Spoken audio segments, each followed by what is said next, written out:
Welcome back. Sangomas, or traditional healers, have a huge following in South Africa, but not necessarily because of their ability to cure people. They are seen as a link to one's ancestors, and in many South African cultures, veneration of one's ancestors is the bedrock of culture.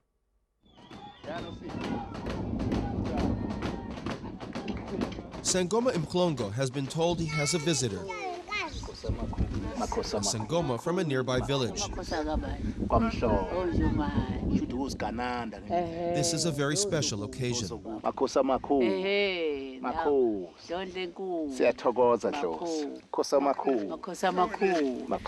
The two healers call each other Makos. It's a mark of respect, a recognition of a colleague. Makosi Shez is not just a Sangoma, she's also a certified nurse.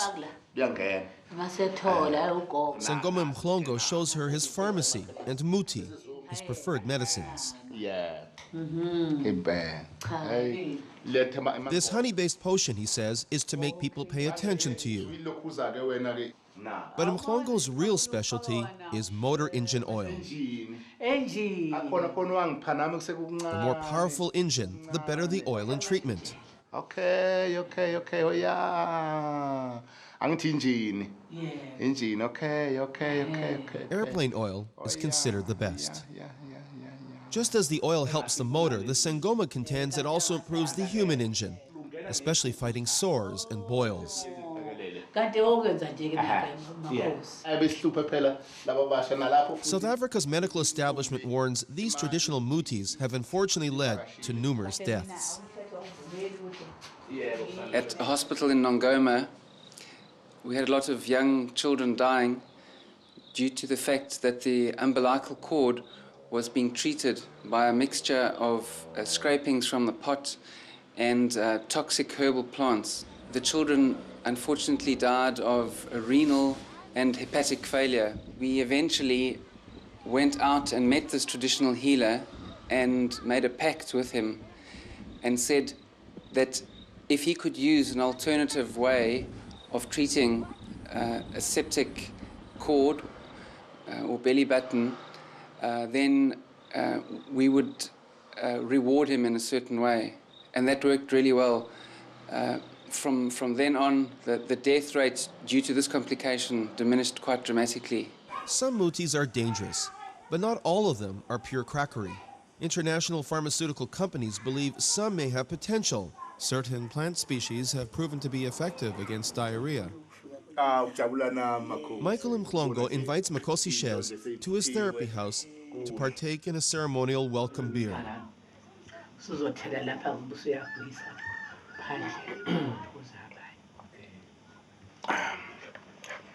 He asks her to observe his upcoming treatments.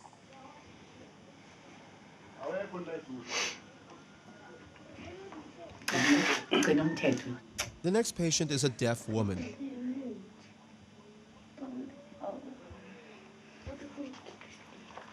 The Sangoma believes her husband does not want her to hear his secrets and has put a curse on her.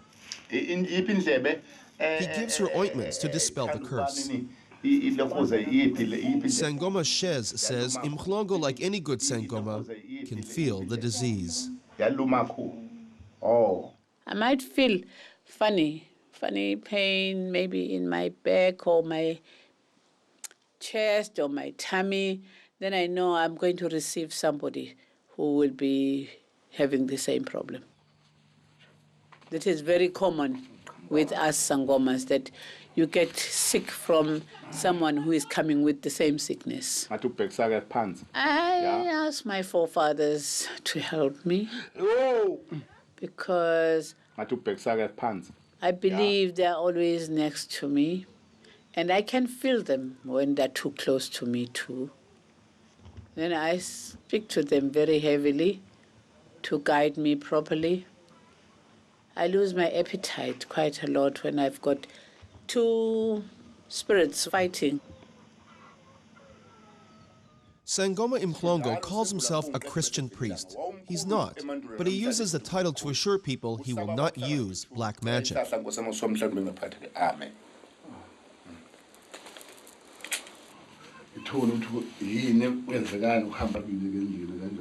Yeah. Sangomas, we got to be careful of what we are using and how we're healing people. Black magic can mean something as cruel as murdering a baby to put a spell on judges to free a criminal. Somebody came to my father's home with a bag. There was a baby hand. When somebody has got a very awkward case in court, they use the baby fingers, baby hand, because whenever you look at the baby, you always love a baby. So that person can be easily released. Ninjani? Yebo, igama nesibongo. Skelo Metetwe is Michael Mklongo's last patient for the day. The bones and stones show Skelo has ibanda, the band, shingles. Zulus believe it's a symptom of AIDS and that when the band closes, you die. When a bone turns upside down, he must understand that there will be death one day. You have to have a good way of telling a person, not just throw somewhere horrible words to a person. Mklongo asked the waters of Bethesda to heal Skelon's shingles.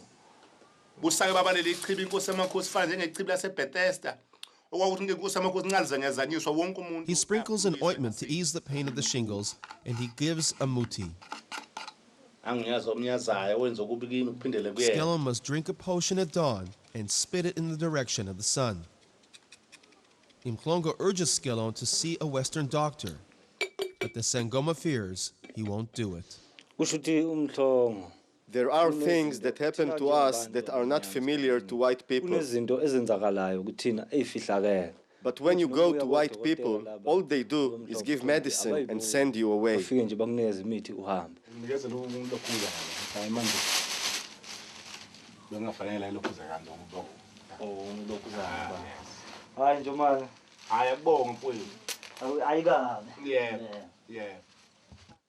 That boy now is better life, but I know that he's going to die.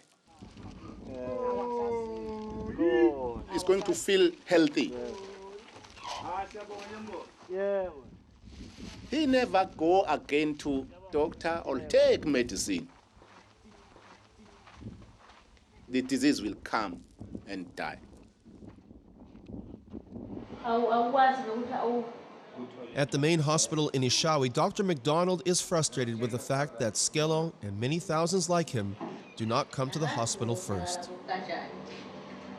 We will very often get patients who come into the ward, admitted into the ward with a fairly serious illness, who haven't gone to see a traditional healer first, and within maybe 24, 48 hours of being admitted will want to go out to see a traditional healer on the promise that they'll come back. The problem is that many of the patients do not come back.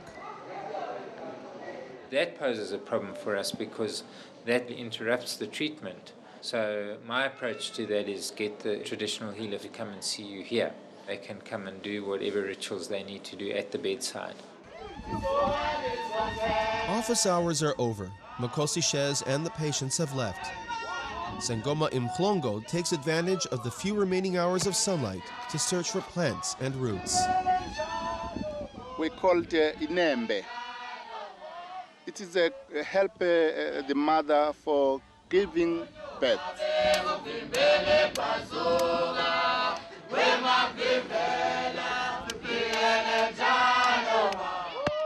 Umkhaya, it help the person who have a bad dream. Traditional healers here know that curing an illness may involve curing the soul. Until the Western medical establishment can demonstrate to South Africans a link between soul and body, they will have a tough time gaining the confidence of patients who desperately need modern medical drugs for AIDS, tuberculosis, and other serious ailments.